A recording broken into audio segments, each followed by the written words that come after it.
کہ سید کی غیر سید سے شادی جائز ہے یا نہیں ہے. ابھی تک ہم ان مسائل میں پھنسے ہوئے ہیں. بنو عباس اور بنی امیہ نے اسلامی معاشرے کو تباہ کرنے کے لیے جس طرح کی فکری انحرافات میں اس معاشرے کو مبتلا کیا، جس کے نتیجے میں ظالم ترین لوگ خلیفۃ اللہ کی حیثیت سے آ کر خلافت کی مسند پہ قابض ہو گئے، اور لوگ ایک دوسرے سے لڑتے جھگڑتے الجھتے مارتے پیٹتے پٹتے مرتے رہے، اور وہ عیاشیاں کرتے رہے. اور اس وقت بھی یہی سوچ تھی، یہ جائز ہے وہ جائز ہے، یہ حرام ہے وہ حرام ہے، قرآن حادث ہے قرآن مخلوق ہے فلان کی، یہاں تک کہ خود نبی پاک کے بول و براز پاک ہیں نجس ہیں وغیرہ، ان بحثوں میں. اور اس کا نتیجہ یہ کہ اللہ کے دشمن، نبی کے دشمن، آل کے دشمن پوری طرح سے آپ کی گردن پر اپنا پاؤں رکھ کر آپ کا خون نچوڑ رہے تھے، اور آپ انہی جھگڑوں میں پڑے ہوئے تھے.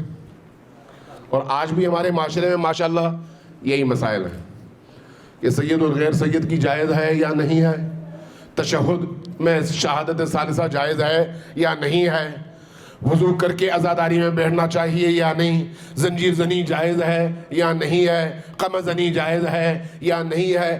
بھائی جس مکتب کی بنیاد حسین ابن علی کے گلا کاٹنے کے نتیجے میں یزیدیت کے خاتمے پر ہو، یزیدیت کے خاتمے پر، جس مکتب کی بنیاد پوری دنیا میں دین کے پرچم کو لہرانے اور بے دینی کے خاتمے پر ہو، جس دین کا سب سے بڑا پیغام یہ ہو کہ اس کرۂ ارض میں پوری دنیا کے اندر ایک ہستی کی حکومت ہوگی جس کو آپ مہدی آخر الزماں کہتے ہیں.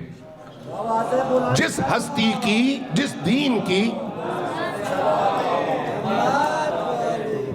کی بنیاد اس پر ہو، جس دین کی بنیاد کہ مہدی آخر الزمان نے آنا ہے، اور ان کے پرچم کے نیچے توجہ چاہیے آپ کی توجہ، ان کے پرچم کے تلے صرف شیعہ نہیں ہوں گے، ان کے پرچم کے تلے حتیٰ یہودی بھی آ جائیں گے، حتیٰ عیسائی بھی آ جائیں گے. حضرت عیسیٰ آسمان سے تشریف لائیں گے، ان کی امامت میں نماز پڑھیں گے، عیسائیت کے پیروکاروں کو پہچانیں گے، اور جب ان کو دیکھیں گے ہمارا نبی اس امام کے پیچھے کھڑا ہے، تو وہ اس اپنے نبی کی تأسی تقلید اور تائید میں ساتھ میں شامل ہو جائیں گے.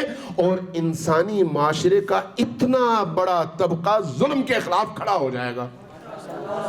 جس مکتب کی سوچ اتنی عالمگیر ہے، اس مکتب کے جوانوں کو ایسے مسائل میں مبتلا کیا جاتا ہے. کتنا بڑا المیہ ہے. واقعی افسوس ہوتا ہے. اس بات پر نہیں کہ اس جوان نے یہ سوال کیا، اس جوان کو آخر مجبور کیا گیا نا. آپ کے ذہن میں بھی اسی طرح کی چیزیں ڈالی گئی ہیں نا، یار ان میں پڑے رہو. نتیجہ ایک کہے جائز ایک کہے ناجائز، جائز اور ناجائز آپس میں لڑتے رہو، اور آپ کی عزت، آپ کا وقار، آپ کا دین، آپ کے عقائد، آپ کے افکار کو دشمن جو ہے تار و مار کر دے، تہز نہز کر دے، لیکن آپ آپس میں اسی طرح سے الجھے رہو. مسجد کو مسجد سے لڑاؤ، امام بارگاہ کو امام بارگاہ سے لڑاؤ، انجمن کو انجمن سے لڑاؤ، اور کسی کو مقصر بنا دو، کسی کو غالی بنا دو، اور آپس میں لڑتے رہو. اس فتنے کو پہچانے، یہ خود ایک بہت بڑا فتنہ ہے. آج کے اس پروگرام کا ایک موضوع یہی ہے نا، فتنوں کی پہچان. یہ خود ایک بہت بڑا فتنہ ہے. اس فتنے کو جب آپ پہچانیں گے تو ایسے مسائل اٹھانے والوں کے گریبان میں ہاتھ ڈال کے اس کو اپنی صفوں سے باہر پھینک دیں گے اور متحد ہو جائیں گے.